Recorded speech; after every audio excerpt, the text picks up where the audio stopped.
Muito boa noite a todos. Estamos aqui de volta em mais um Polêmica Espírita. É uma satisfação estarmos aqui novamente esse que é o nosso 40º programa. Então, realmente muito felizes, né, em comemorarmos mais essa marca. E estamos hoje, como de costume, com o nosso parceiro de programa, Paulo Neto, e o nosso querido convidado, Humberto Schubert. Boa noite, Paulo Neto.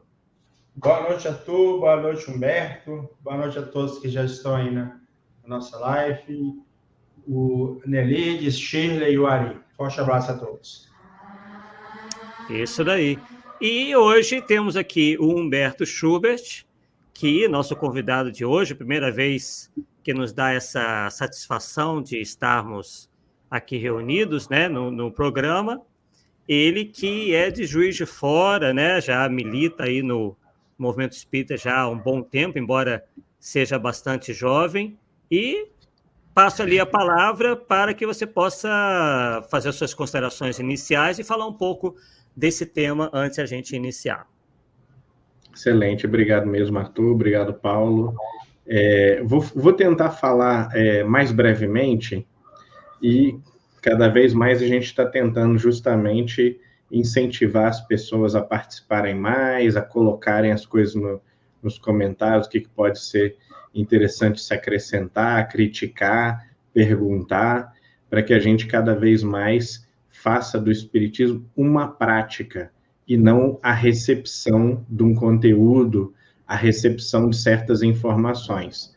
Até porque o formato melhor para a gente receber informação é o livro, né? Então, a gente está o tempo todo na palestra, tentando não fazer aquela performance, né, cativante de youtuber, que está muito em voga atualmente, né? E tentar manter o público interessado na palestra. Muito pelo contrário, a gente está tentando cada vez mais fazer a palestra menos interessante possível e apontar para os livros e dizer o seguinte, pessoal, ó, o ouro é aqui, né? A palestra, ela é apontamentos, e quanto mais engajado e ativo for o papel do público, melhor, porque aí a palestra ela se torna menos passiva e mais ativa para quem está também acompanhando. Muito bem. Qual é a origem e qual é o papel do mal? Essa é uma questão absolutamente fundamental na medida em que o Espiritismo é uma filosofia.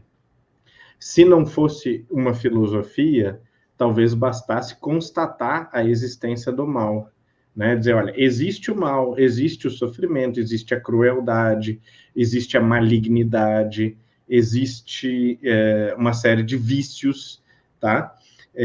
Mas essas coisas, elas estão ou em contradição com Deus, ou então existe um outro princípio que não é o princípio da luz, é o princípio das trevas, o princípio das sombras, o princípio da morte, da destruição, que é assim, em geral, que as mitologias apresentavam a noção do mal 3, 4 mil anos atrás.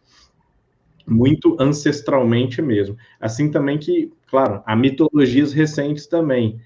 Muitas pessoas ainda hoje acreditam em mitos, acreditam em noções mágicas, superstições, simpatias, mandinhos, uma série de coisas que não são racionalmente fundamentadas, não tem base nenhuma na experiência, não podem ser passíveis de um escrutínio científico, e não obstante as pessoas acreditam. No século XXI, né, na era da informática e tal. Então, imaginem vocês o que é que um sujeito que tinha absolutamente nenhuma informação, só conhecia a sua tribo, sabia vagas coisas a respeito das outras tribos, até porque se matavam se chegasse muito perto, e no meio dessa tribo havia um certo número de pessoas que eram os chefes, os líderes espirituais, os médiuns, fosse lá o que fosse, e essas pessoas diziam como que eram as coisas, qual é que era a natureza da realidade, qual é que era a essência da vida,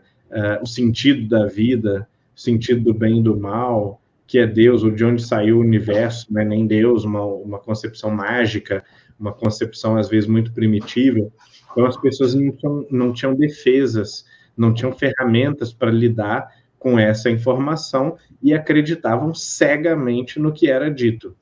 E, às vezes, inclusive, acrescentavam, por fantasia, novas informações inventadas sobre aquilo que já era muito precário, vindo da boca, entre aspas, dos sábios da época, né, das autoridades da época. Só com aquilo que o psiquiatra e filósofo Karl Jaspers chama de era axial, mais ou menos de 700 a 300 antes de Cristo, né? É um momento onde toda a humanidade recebe os seus grandes mestres, seus grandes professores filosóficos, espirituais, religiosos ao mesmo tempo. Então, nós temos no Nepal, ali na divisa com a Índia, Buda, né, o Sakyamuni, nós temos na China, Lao Tzu e Confúcio, espalhado pela Índia também, aqueles que vão compilar os Vedas, as Upanishads, tudo ao mesmo tempo, tudo acontecendo ao mesmo tempo, né?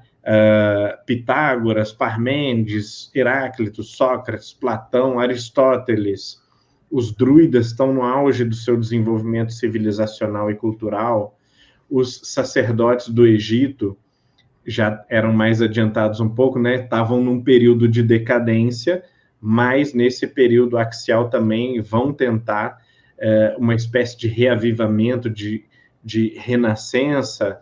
Os babilônicos desenvolvem concepções importantes de imortalidade da alma, que serão copiados por todos os povos vizinhos. Os gregos, os egípcios, os judeus têm as suas noções de imortalidade da alma muito essencialmente absorvidas e copiadas dos babilônicos, né? Os persas também, com Zoroastro. Então, o profeta Daniel, né, uma revolução interna do judaísmo, da religião e da filosofia hebraica. Então, nós vamos ver que, bem distribuídos em todas as culturas, nasceram espíritos mais maduros, mais sensatos, mais sábios, que vão trazer grandes revelações espirituais. É somente a partir desse momento que os povos podem se dizer efetivamente espiritualistas.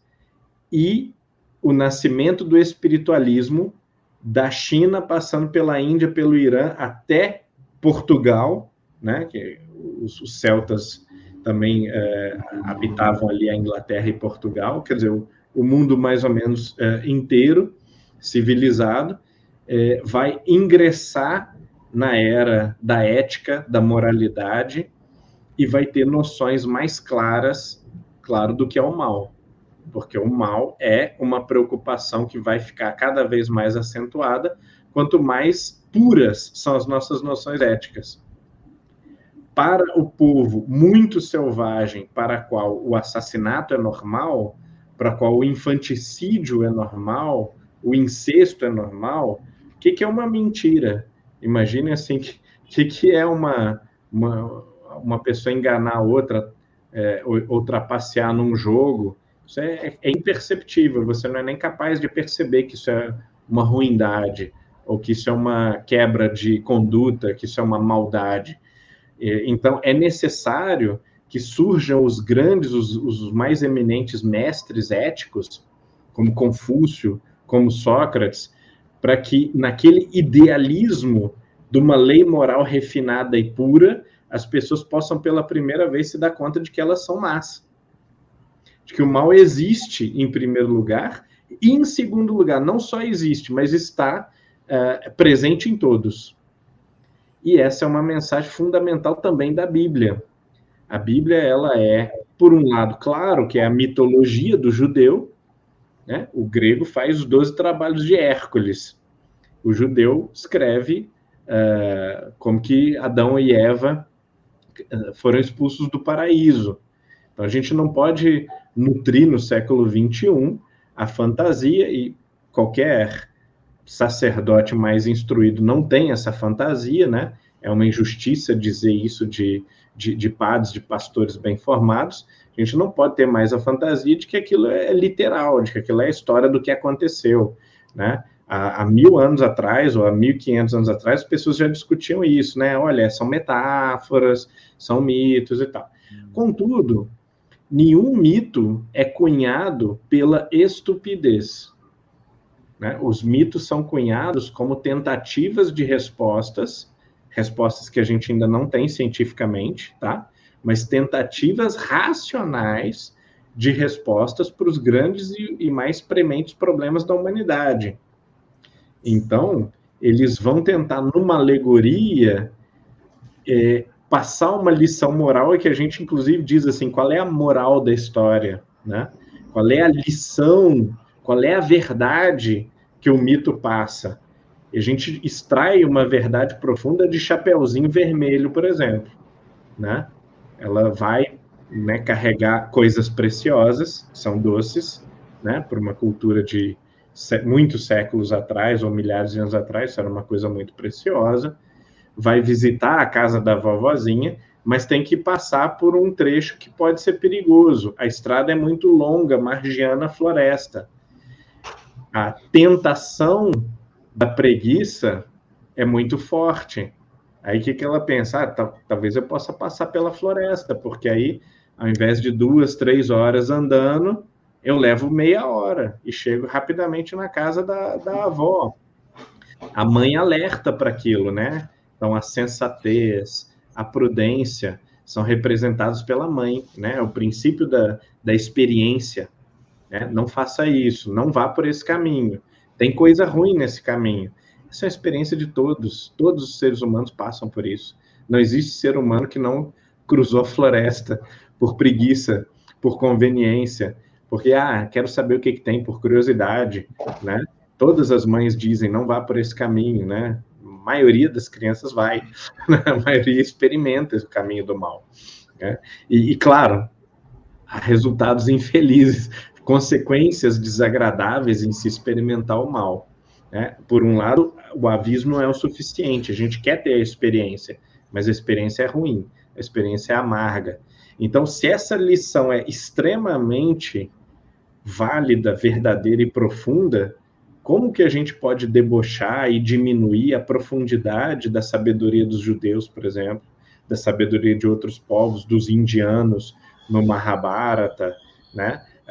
Não, porque tem partes de Lao Tzu que parece que são meio místicas, que são meio mitológicas. Essas partes também a gente não deve desprezar, a gente deve extrair o suco, né, mais fino daquela alegoria, que às vezes sim é uma casca tosca de uma história um pouco infantilizada, mas essa história foi bem pensada, foi cuidadosamente pensada ou inspirada, né? Tem uma inspiração superior por trás. Pois bem, a história de Adão e Eva, então, é a versão para os adultos da Chapeuzinho Vermelho. Deus diz, não faça isso, não coma o fruto dessa uma árvore, tá? O resto tudo pode fazer. E aqueles dois que viviam ali no estado idílico, viviam também no estado de absoluta ignorância.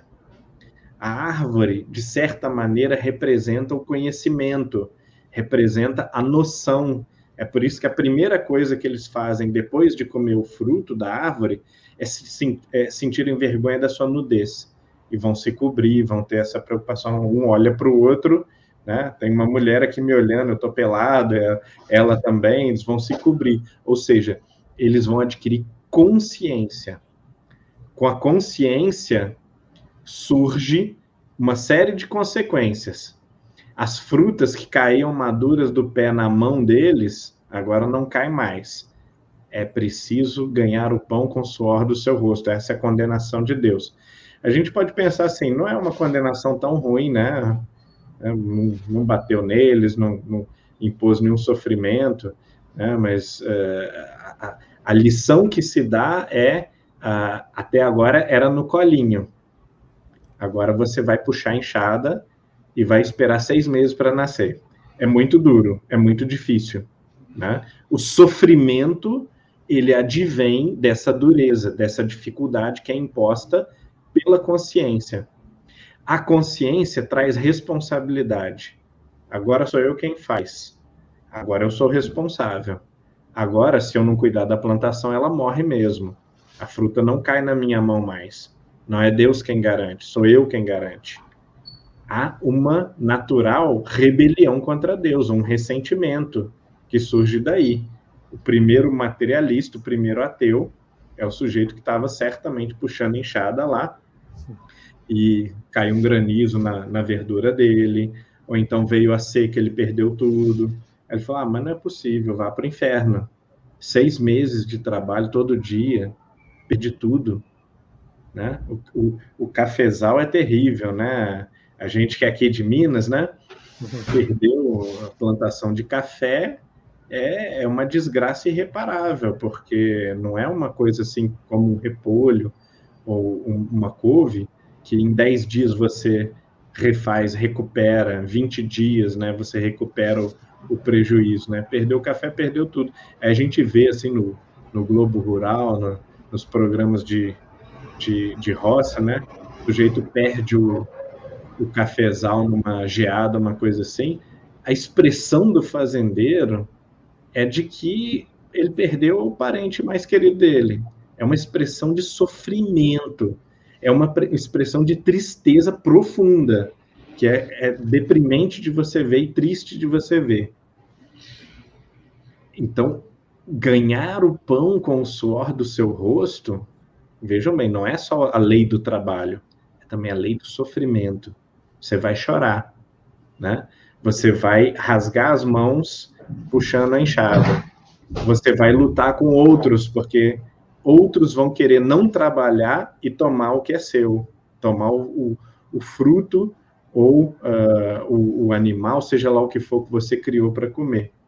Né? Você vai ter medo do que acontece de noite, do lobo matar as ovelhas, né? Metáfora que até Jesus gosta de usar, ainda faz sentido na época dele, né? 1000 e poucos anos depois da redação do Gênesis, da invenção do Gênesis, né? Ele é redigido só um pouco antes de Cristo, mas a história é de 1300, 1500 antes de Cristo, mais ou menos. Então, vejam bem, as religiões todos os mestres espirituais vão constatar que o mal não apenas existe, mas que ele é radical. Por isso que a gente deve ter profundo desprezo por pessoas, tem no movimento espírita também, né? Mas tem também, principalmente, assim, esses gurus da Califórnia, de uma nova espiritualidade, novo jeito de viver sem a noção de mal, sem a noção de pecado, sem a noção de culpa, e vão pregar uma filosofia do algodão doce, né? O mundo é só algodão doce rosa, e você vai nadar no algodão doce 24 horas por dia, sua vida inteira, porque Deus te ama, Deus é tudo de bom. Não existe o mal, não existe sofrimento, é só uma questão de interpretação sua. Né? Nunca um sujeito sábio disse nada disso, nem nada parecido com isso. Mas a filosofia do hedonista, da conveniência, vende mais livros, né? Dá mais likes no YouTube também. Então é uma tentação muito poderosa, né? Presença do mal sempre, né? É uma tentação muito poderosa você vender mais livros, né? Mesmo quem doa o dinheiro, né, está no topo, né, das vendas, é sempre muito interessante. Então nós precisamos resistir a essas tentações. Não só por causa disso, mas também não é só o interesse financeiro, embora isso tenha muito também, mas também o interesse no auto-engano. Eu acredito na filosofia do algodão doce, de que tudo é algodão doce, porque o mundo é duro. Porque o mundo, às vezes, é amargo.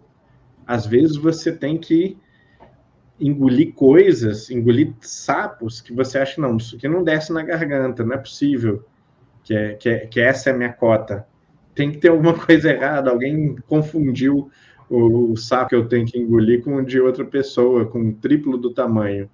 Né? E aí, essa dificuldade, ela pode ser enfrentada, ou a gente pode fechar os olhos, sair correndo e tecer uma teia de mentiras para a gente dizer que no mundo não existe dor, não existe sofrimento, não existe trabalho, não existe sacrifício, não existe dificuldade.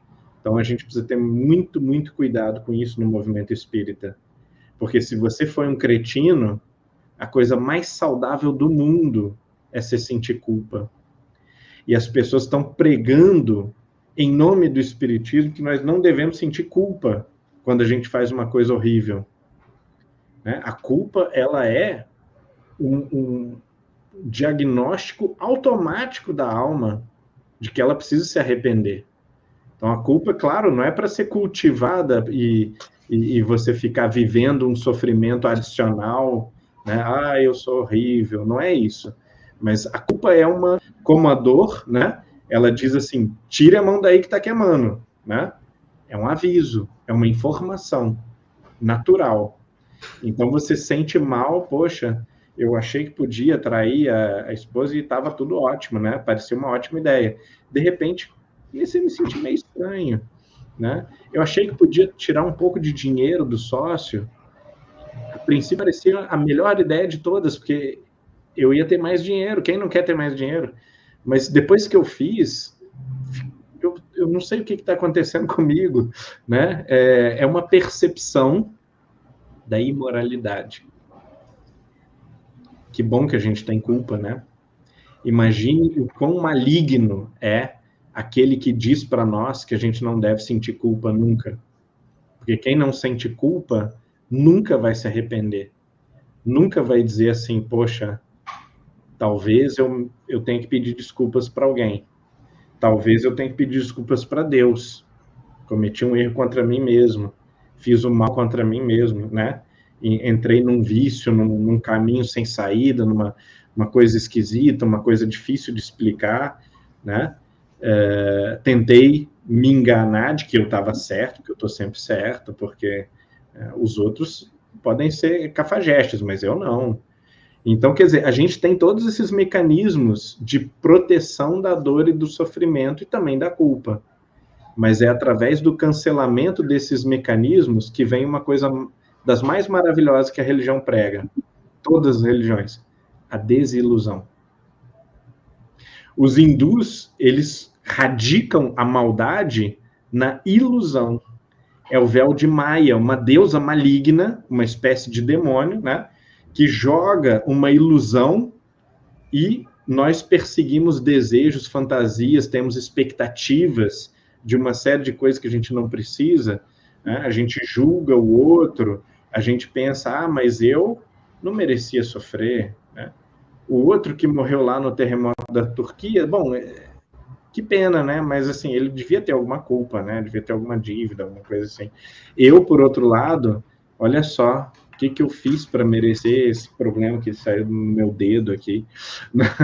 Então, quer dizer, a gente não admite em nós o mínimo da traição, do engano, do sofrimento, da dor, da doença, seja lá do que for. E no outro a gente acha normal. Ah, não, é assim mesmo. Essas coisas acontecem. Às vezes também a gente tem uma hipersensibilidade, também acha tudo horrível, né? Tem gente que também é o extremo oposto. Passa mal quando vê na televisão que teve o terremoto, tal, né? Quer dizer, mas isso não é possível.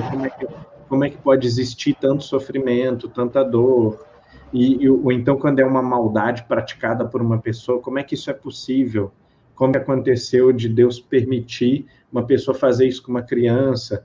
Então, nós temos a fantasia de que é um mundo onde a maldade é excepcional. Contudo, todas as religiões, sem nenhuma exceção, nos alertam de que a maldade não é excepcional.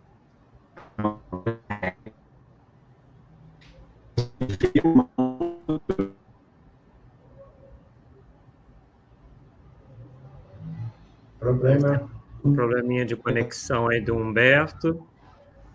Eu também estou morrendo de medo aqui, porque começou a chover e a ventar. Bom, vamos ver. O Humberto está também enfrentando um probleminha aí. Vamos aguardar.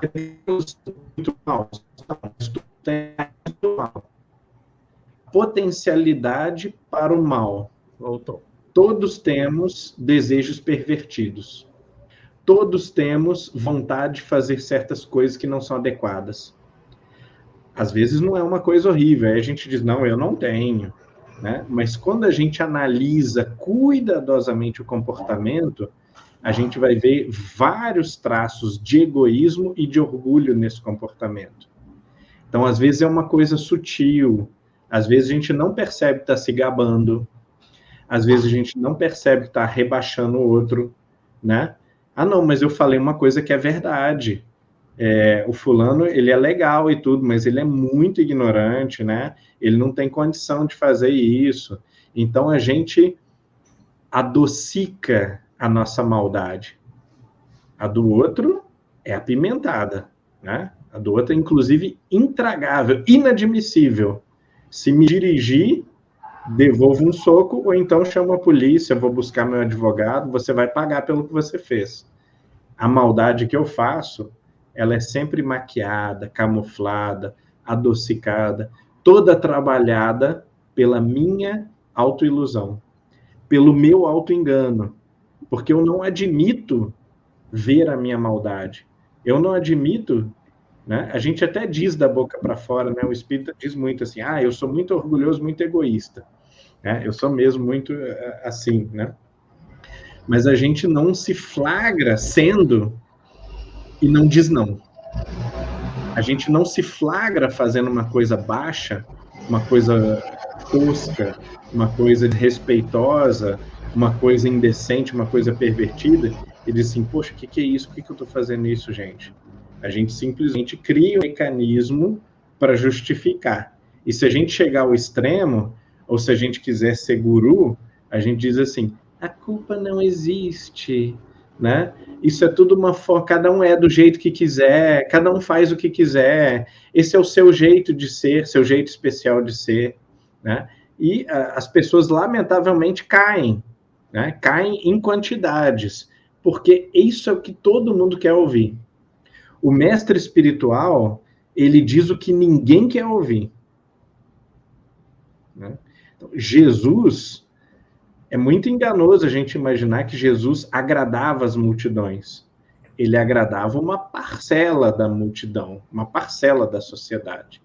Outra parcela ficava escandalizada, não conseguia suportar o que estava sendo dito. Compare isso com essas pessoas que agradam todo mundo. A vida da pessoa é agradar, é dizer aquilo que uma coisa tão rala, tão adocicada, que todo mundo gosta. Então, a gente não pode permitir que o discurso espírita enverede por esse caminho. A gente precisa dizer a verdade com gentileza, com respeito, mas uma verdade que às vezes é difícil de digerir. A gente precisa lembrar que existe a carência, a deficiência e o mal na nossa natureza e que nós precisamos expor e evidenciar esse mal e enfrentar. Esse é o discurso que pode ajudar as pessoas a sair dessa condição. O discurso que diz que essa condição não existe certo e errado, né? Cada um tem o seu jeito de interpretar, né? Esse é o discurso imoral por excelência. A gente acha que o imoral é aquele vilão do filme, do desenho animado, que dá uma risada maligna, esfrega as mãos assim, eu vou lá, vou fazer uma coisa bem malvada, né? Isso não existe. O que existe são pessoas que se auto-enganam e que dizem que estão fazendo uma coisa ótima. Estou fazendo aqui uma coisa excelente, espetacular, eu sou o melhor, o único que sabe e tal. Quer dizer, o vilão da caricatura de filme não existe. O que existe são pessoas tentando acertar de uma maneira desvirtuada, de uma maneira confusa, de uma maneira errada. E tem como a gente diagnosticar isso através da lei moral. A gente tem que conhecer a lei moral, né? Todos os filósofos, todos os mestres espirituais vão dizer que você não pode tomar liberdade do outro. O outro é senhor da sua própria vida. Eu não posso dizer para o Paulo, ou dizer assim, não, Paulo, Agora você vai ser meu servo, meu escravo, e você vai fazer o que eu mando. Então, não é necessário acrescentar na lei moral, por exemplo, é errado escravizar. Basta você dizer, é errado suprimir a liberdade do outro. O outro é dono da própria vida. A partir daí se deduz 20 outras coisas.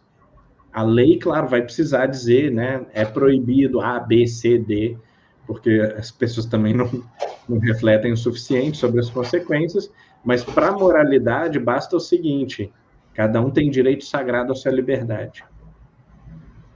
E daí se desdobra eticamente uma série de consequências, né? E os grandes mestres espirituais, eles vão dizer as duas coisas. Existe uma lei moral, tá? Não é esse embuste, né? De que não tem certo e errado, cada um faz o que quer, cada um faz o que dá prazer, cada um faz o que gosta. E, ao mesmo tempo, existe a maldade.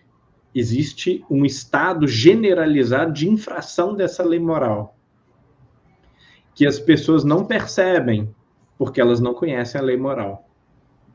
Ou porque elas, conhecendo, fecham os olhos, dão as costas, né? E dizem, não existe culpa, não existe pecado, não existe certo e errado. Mas veja o que Confúcio diz. Confúcio diz, é errado isso, isso e aquilo. O que é o certo? A benevolência. O que é a benevolência? Tratar aos outros como você gostaria de ser tratado. Qualquer coisa menos do que isso é a ruindade. Se você espera um tratamento melhor, você é arrogante. Se você dá para o outro um tratamento inferior ao que você acha que é o mínimo que você merece, você é cruel.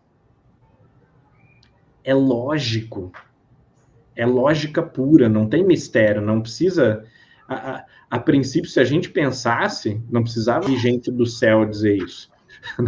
Não precisava vir uma alma superior dizer coisas desse nível, né?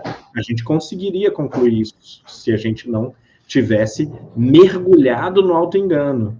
Se não fosse do nosso interesse mentir, negar a lei moral o tempo todo.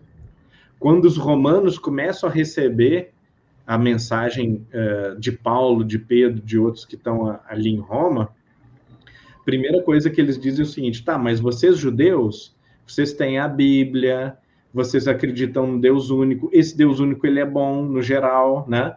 Ele é um Deus moral, o cristianismo melhorou, mas era um Deus moral, né? Um Deus ético. Nós acreditamos em 20 deuses. Tem os que são pervertidos sexuais, tem o Deus da cachaça, tem o Deus da guerra. A gente adora esses caras. Como que a gente pode agora competir com vocês judeus que estão nesse caminho há 1000 anos ou há 2000 anos? E o que Paulo responde para os romanos? Mas os atributos invisíveis de Deus são conhecidos por meio de todas as coisas. São, por isso, portanto, indesculpáveis aqueles que alegam que não conheciam a lei de Deus, que não lhes foi revelada. Ok, vocês não tiveram profetas tão bons quanto os judeus, é verdade. Tem um prejuízo isso, tem, com certeza. Mas, o que Paulo está dizendo? Não foi só através dos profetas que se conheceu a lei de Deus. E os filósofos gregos que vocês tiveram? E Cícero? E Ulpiano, né, o articulador do direito? E Virgílio, poeta que era também um sujeito de caráter indefectível? Vocês tiveram seus exemplos. Vocês tiveram seus heróis da moralidade. Vocês tiveram seus sábios.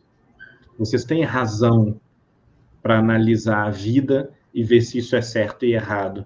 Então, os atributos invisíveis de Deus são patentes, são evidentes, por meio de todas as coisas criadas. Qualquer um poderia ter observado e refletido sobre a realidade social e chegado à conclusão que, poxa, eu estou chicoteando uma pessoa, vendi uma criança no mercado. É mentira. que isso é uma questão cultural, que, não, mas eu não sabia, porque eu não recebi um profeta para me dizer isso. Nós temos interesse em manter esses esquemas de mundo, de vida, né? Esse tipo de dinâmica de trabalho. Nós temos interesse em estratificar as pessoas, em excluir ou negar a voz a outras pessoas. Nós temos interesse em ter mais lucro do que o próximo. Então, é por causa desse interesse pervertido que nós acabamos nos iludindo e nos enganando para justificar as maldades que a gente faz. É uma perversão do coração a maldade, mas uma perversão do coração que precisa enfrentar a razão. A princípio, a razão aponta para a lei moral. Então, eu preciso dar uma volta nela também. Eu preciso enganar a razão e justificar o que eu estou fazendo para mim mesmo. Senão, eu sinto culpa. Então, se eu conseguir dar uma volta na minha mente, a ponto de dizer, não, estou fazendo bem, né? Essa gente tem que morrer mesmo. É um câncer da sociedade. Se a gente puder fuzilar todos, é uma maravilha, vai ser o bem. A sociedade só vai melhorar quando a gente acabar com essa raça toda. Então, você não apenas tem um coração distorcido, como você, com o coração torcido, você também facilmente torce a mente a acreditar que você é uma pessoa muito boa e que o que você está fazendo é a lei de Deus, é a lei moral. Qual que é o remédio para isso tudo? Qual que é a cura para isso tudo? Né? Nós temos que filosofar, nós temos que refletir, nós temos que fazer uma análise lógica do que nós estamos propondo. Se o que a gente está propondo faz sentido, se o que a gente está propondo equivale ao que os sábios disseram. Não, mas fulano, ciclano, vai ter aí algumas celebridades da moda que concordam com a gente.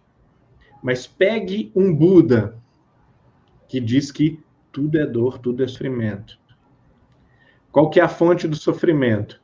Desejo de não ter sofrimento. O que é isso? É o orgulho e o egoísmo. Eu acho que para mim não podia ter, né? Até para o outro até pode, mas assim, é ruim, né? Eu não quero passar por isso, eu não quero ser desafiado, eu não quero ser provocado, eu não quero sentir coisas que não são interessantes para mim. Os hindus vão dizer que a fonte do mal é o véu da ilusão, né? Desfeito o véu, se você conhecer a verdade é eterna, e você não vai ficar preso nas ilusões dos desejos transitórios, né? É uma coisa fixa, permanente, é uma coisa lógica, é uma lei moral que você consegue entender se você for instruído, se você quiser trilhar esse caminho. Jesus vai dizer, olha, a condição humana é tão difícil que o ser humano precisa de ajuda, precisa ser guinchado, precisa ser pego pela mão e içado para cima, né? É por isso que eu vim para que aqueles que tinham sede fossem saciados, para que os que têm fome tenham a sua fome extinta eternamente. Então, essa doutrina, essa lei moral que a gente está trazendo, é um caminho capaz de preencher para sempre o espírito, ou seja, de superar o mal e fazer você entrar na senda do bem. Só que, olha só como é que Jesus é duro também. A porta é muito estreita. Tem muita gente que acha que vai entrar e chega correndo, inclusive, e bate o ombro com tanta força na porta que cai para trás. A porta é estreita. É difícil o caminho do bem. É difícil. O do mal, não. Aristóteles, na sua também imensa sabedoria, vai dizer o seguinte: é possível errar de infinitas maneiras. Só é possível acertar de uma maneira. Quer dizer, você vê uma coisa, um problema qualquer, solução tola, equivocada, distorcida, vai ao infinito. A imaginação é o limite. Ah, eu acho que isso aí é assim. Aí o outro vira, ah, não, eu acho que é assado. Cada um tem um palpite, né? Quem é que resolve o problema? Quem vai lá e faz a coisa certa. E a coisa certa é só uma. Às vezes tem vários jeitos de fazer a coisa certa, claro, né? Tem 3, 4 maneiras de girar um parafuso. A melhor maneira é com a chave de fenda. É a mais óbvia. Mas na internet, hoje no YouTube, eu que, né, tenho às vezes problemas práticos, eu entro lá e falo assim, não tenho chave de fenda, como é que eu faço? Aí o sujeito mostra assim, pega uma moeda, né, tenta com uma moeda, pega um alicate, e com o alicate e a moeda na ponta, aquilo vira uma chave de fenda, uma coisa mais ou menos assim. Então, quer dizer, tem diferentes jeitos de fazer a coisa certa. Agora, tente pegar um parafuso de chave de fenda bem apertado e tirar sem chave de fenda. Não tem muito jeito, né? Você pode dar tratos à bola, até teorias mirabolantes.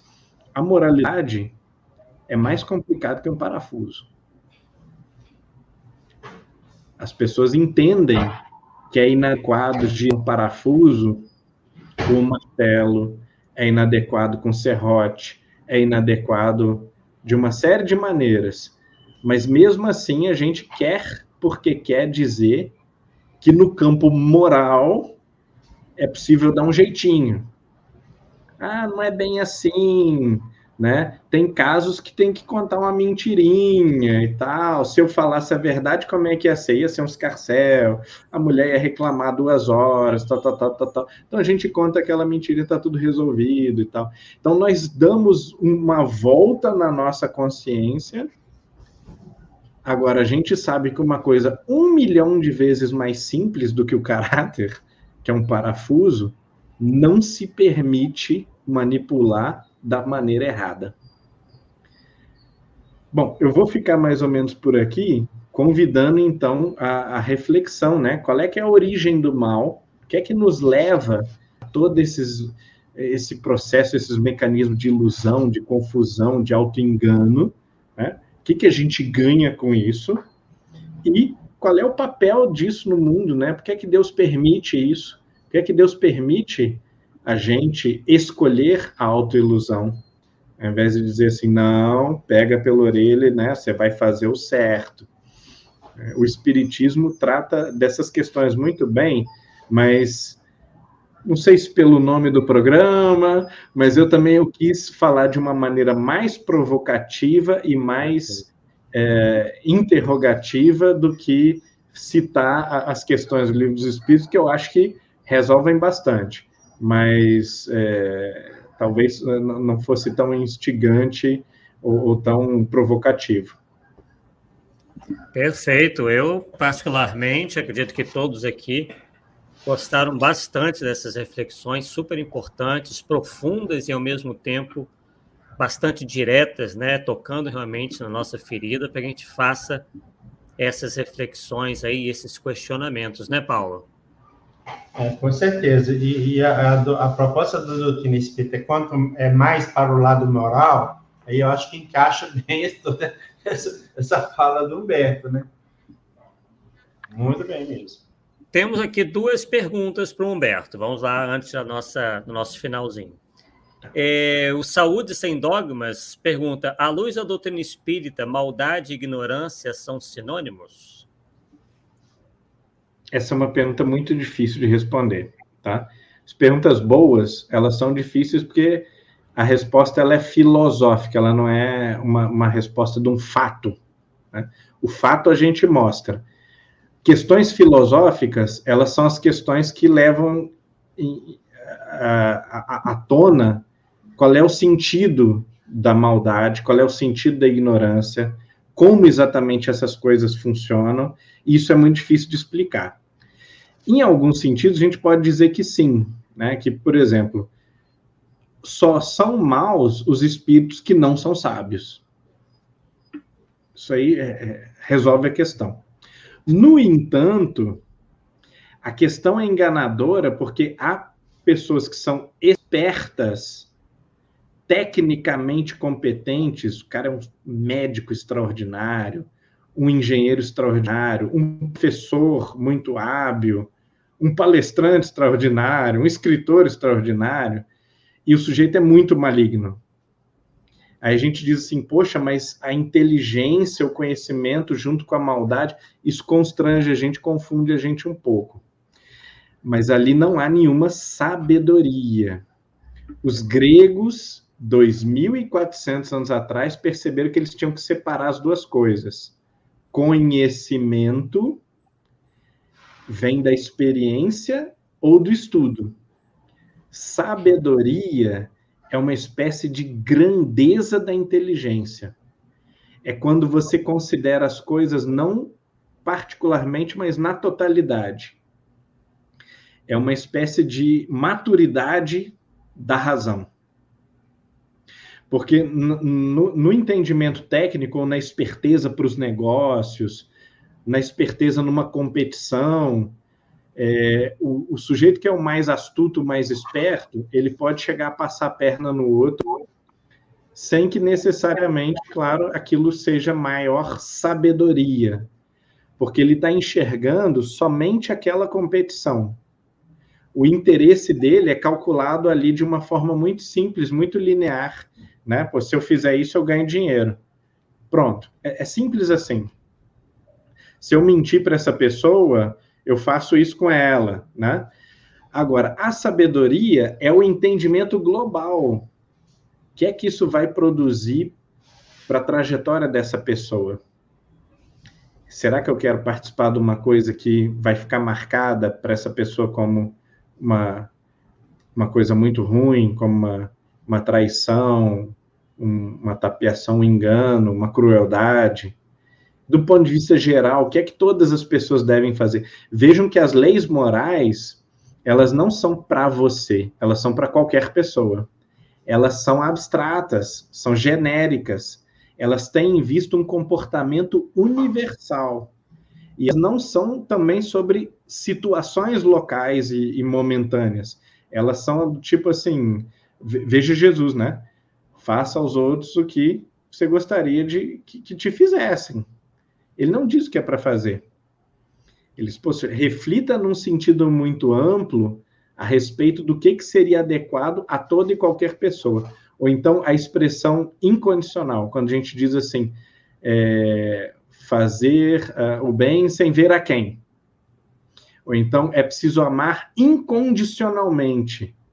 Ou seja, não faz diferença quem é.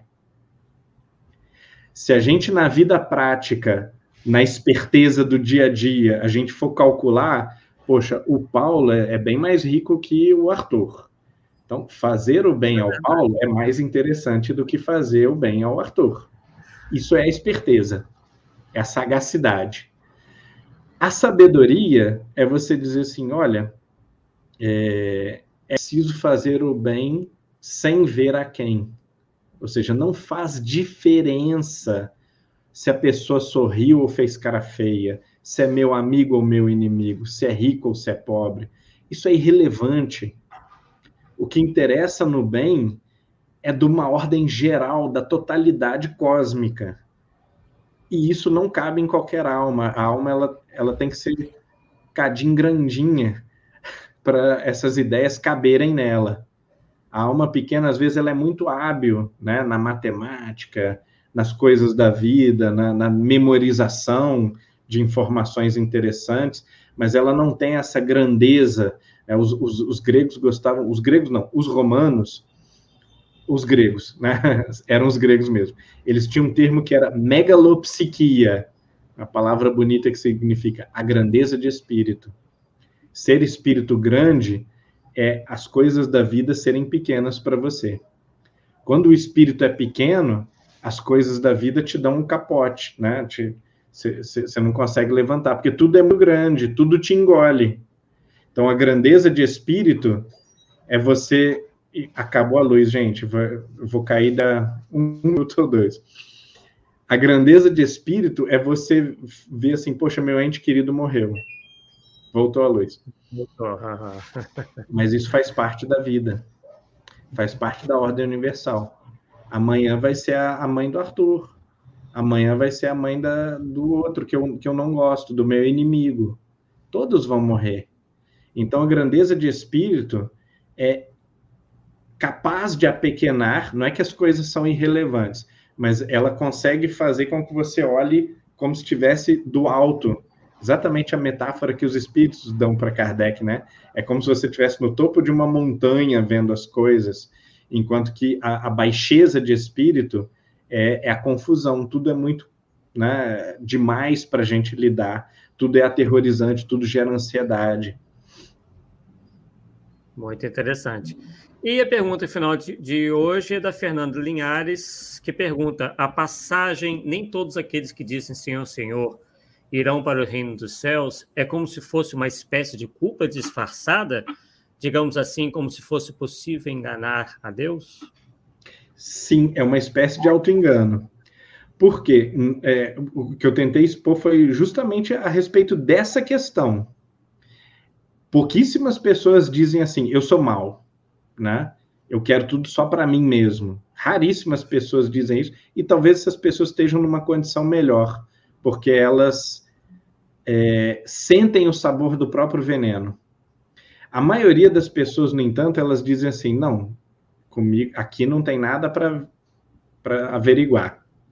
Aqui em casa está tudo certo, né? Está 100%. Senhor, Senhor, né? Adonai, eu te adoro, etc e tal, né? Vai na igreja e tal, vai no centro espírita e tudo. E a pessoa, inclusive, bate no peito e enche o peito para dizer assim, olha, eu não devo nada a ninguém, né? Tome muito cuidado com isso. Nem todos os que dizem isso entrarão no reino dos céus, Jesus disse. Não necessariamente achar que você está do lado de Deus, que você está do lado do bem, é estar do lado do bem. Porque nós somos seres que se enganam, que se iludem, que criam mecanismos para sempre justificar o que estão fazendo e acreditar que estão no bem. O filho pródigo sabia que era mal. Quando ele caiu em si, na sua condição de decadência total, ele vê, poxa, eu escolhi isso, né? Eu me separei da bem-aventurança e vim acabar aqui. Então, ele tem a condição de retornar para o bem.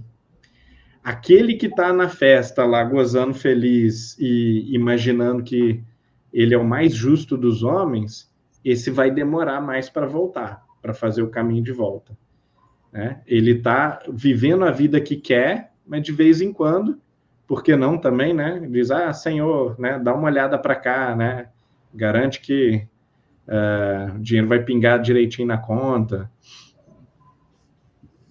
Muito bom, excelentes reflexões realmente. O pessoal gostando muito, a Elisa Braga, por exemplo, disse excelentes esclarecimentos, ótimo programa. Fernanda Linhares aí também participou bastante, está realmente encantada, impressionada. É muito bom, né? Muito bom essa troca de informação, né? De reflexões, esse carinho também do pessoal em relação a essa temática e a nós aqui. Bem, Paulo, algum comentário final para então encerrarmos? Não, eu faço coro com o pessoal, realmente eu também gostei muito, são coisas que eu digo assim, que a gente nem para pensar, tá certo? E de repente tá aí, né? A gente tem a mania do desculpismo, né? Nós estamos certos, o resto está errado, e aí vale para tudo, né, cara? Vale para tudo, né? Vale para tudo. E o meio espírita é forte, porque a gente vê pessoas com posições totalmente equivocadas diante de fontes confiáveis, né? Vamos dizer, que trazem um argumento que aponta para um lado, elas defendem o outro e acham que estão certo, o resto está errado. Não dá, né? O cara não tem humildade, né? E a gente percebe, como eu não sou um escritor famoso, né, Arthur? A gente percebe que quando passar o Paulo escreveu, os caras já querem julgar de lado, como você sabe. O Paulo não vem nada. Quer dizer, o cara nem viu a extensão da minha pesquisa, né? O cara já está... Calma lá, vamos. A gente tem que mudar de situação de visão, né, cara? E aí você vê que mais cedo eu estava comentando, fulano falou isso, eu tenho que ir lá ler o que falou para poder tirar alguma conclusão e ver se eu concordo com ele ou não. Agora, tem gente que está te condenando sem nem ter lido o que você escreveu, cara. Pelo título, cara. Ou pela capa, pela cor da capa. Ah, não dá. Realmente, as colocações muito interessantes, Roberto. Parabéns. A vida de relação é complicada mesmo. Bem, agradecendo, então, ao Humberto, mais uma vez, aí, pela presença. Está convidado aí para participar outras vezes. Para a gente será um prazer, uma satisfação, uma honra tê-lo aqui conosco mais uma vez. Humberto, uma boa noite para você e até a próxima, pessoal. No próximo Polêmica Espírita, na próxima quarta-feira, nesse mesmo horário, das 8 horas. Um abraço a todos, boa noite, bom descanso. Tchau, tchau.